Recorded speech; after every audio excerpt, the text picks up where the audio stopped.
Ladies and gentlemen, boys and girls, welcome to another broadcast of the Lawrence Report. On tonight's broadcast, we'll be discussing the new movie, American Fiction. And I must say, this one right here was truly one for the ages. Now, before we get into American Fiction, about my likes and dislikes of the movie, it would be greatly appreciated if you guys could hit that subscribe button, like, and please don't forget to leave your comments. Now, as far as American Fiction, let's get into a quick synopsis of what American Fiction is truly about. When it comes to American Fiction, we get a chance to meet a novelist by the name of Monk, who is currently frustrated about the current establishment that profits from black entertainment that relies on tired and offensive tropes. To prove his point, he uses a pen name to write an outlandish black book of his own, a book that propels him to the heart of hypocrisy and the madness he claims to disdain. This movie right here was directed by Cord Jefferson. Now let's get into it, y'all.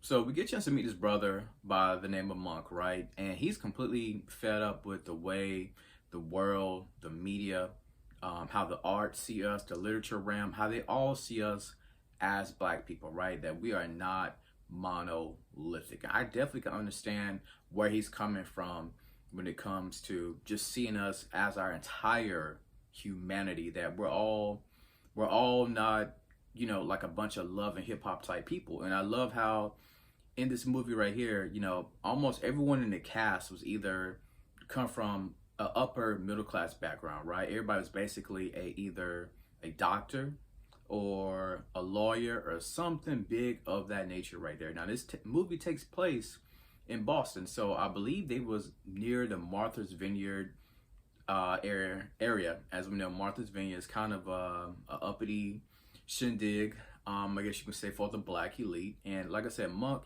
he comes from this very prestigious background.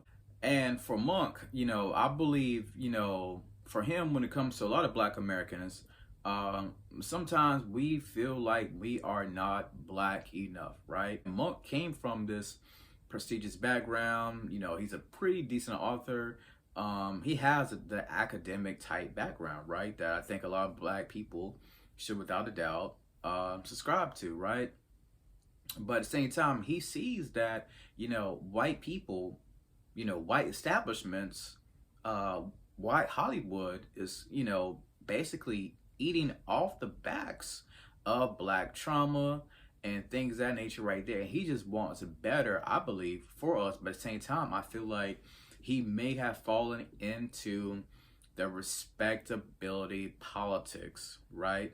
And that can be dangerous for any black person. And when it comes to Monk, like many of us, we're trying to see how can we coexist within these fabrications of white America, right? While at the same time dealing with our own family issues that involve the black community. When it comes to our parents, when it comes to divorce, when it comes to financial situations, when it comes to even homophobia. We saw that with Sterling K. Brown character. All those things are, they sometimes can weigh us down. And I see that currently, when it comes to Monk. And it's kind of crazy, Monk, he was very frustrated because he's looking at IssaRae's character. Her book is selling because her book is seen to be more ghetto, more hood, more ratchet, I guess you can say. But he's like, well, what about my book? I've been doing this for a minute, so I'm upset that people are not diving into my book like the way I think that they should. So Monk, he takes on this whole new persona, right? He even becomes a new writer, and he actually decides to go the hood route, basically, because he's like, well, if that's what they're eating up, I guess I'm going to sacrifice myself and go the hood route. But in reality, he doesn't want to go the hood route. He wants to stay true to himself, but he feels like that is what the current world is eating up. So he does take on this new persona, but unfortunately it backfires because he realizes that at the end of the day, he's really got to be him. One of the things that I absolutely loved in this movie, they talked about the elderly care, right? Monk, he comes back home to visit his family, but he finds out that his mother is currently you know, she is facing dementia. I know, think about that myself. My mother's mother, which is my grandmother, a couple years ago, she was diagnosed with dementia. And we see how much that can take a toll on a family. Even for Monk, he was trying to figure out, well, you know, who's going to take care of these bills now? You know, who's going to take care of these bills? You know, who's going to be watching mother around the clock, right? That was something that me and my family, we had to decide as well. You know, I really didn't like how we didn't really get enough screen time of Tracy Ellis Ross' character. I wanted to see more of her character, more of her background, more of her development as well. And also with IssaRae, we know that IssaRae was kind of like, I guess you could say, the bad guy for Monk. Well, her character was like the bad guy for Monk. You know, that was his rival in the movie. I wanted a little bit more IssaRae as well. I feel like they showed her in the beginning, and then they kind of saved her for the end. So we went through like a whole middle part of the movie, I feel like, that we really didn't see IssaRae, even though in the back of Monk's mind, his goal is to, for lack of better terms, you know, he's trying to overcome IssaRae's character's book in this film right here. It came to the ending. The ending kind of took a different turn. It was a different way that I didn't see coming, you know. Of course, we know Monk, he ended up taking up this fake name, this fake identity, to publish his new book, right? And towards the end, spoilers here if you haven't seen this already, but yeah, so towards the end, you know, the police come in, right? Because he's walking up to the stage, he's basically about to make this confession saying that, hey, I'm this author that y'all been talking about. It's really been me. I've been taking on another name, right? Another disguise, right? And the police come in, and he's holding the award in his hand. And how many times have we heard from the Black Lives Matter?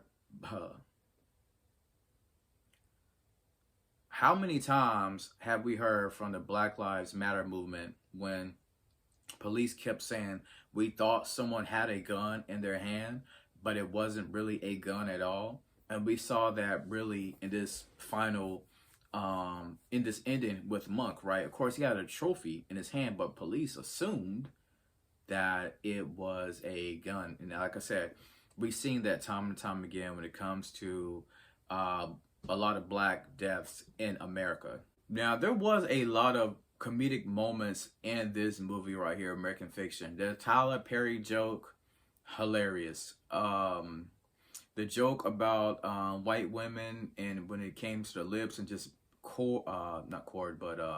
Jeffrey Wright's character Monk dating white women, hilarious. Plenty of jokes. The pool scene with Sterling K. Brown with his character when he pulled Monk into the pool. There was a lot of good moments, you know, funny moments that I just died out laughing about.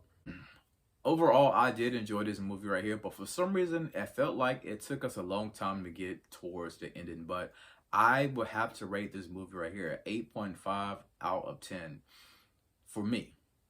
I was thinking about some of the stereotypes that we face in Black America, even in 2024, but I still enjoy this movie. I understood the message, the meaning, and why we needed this movie right here in 2024 at the end of 2023, which is a critical time in America.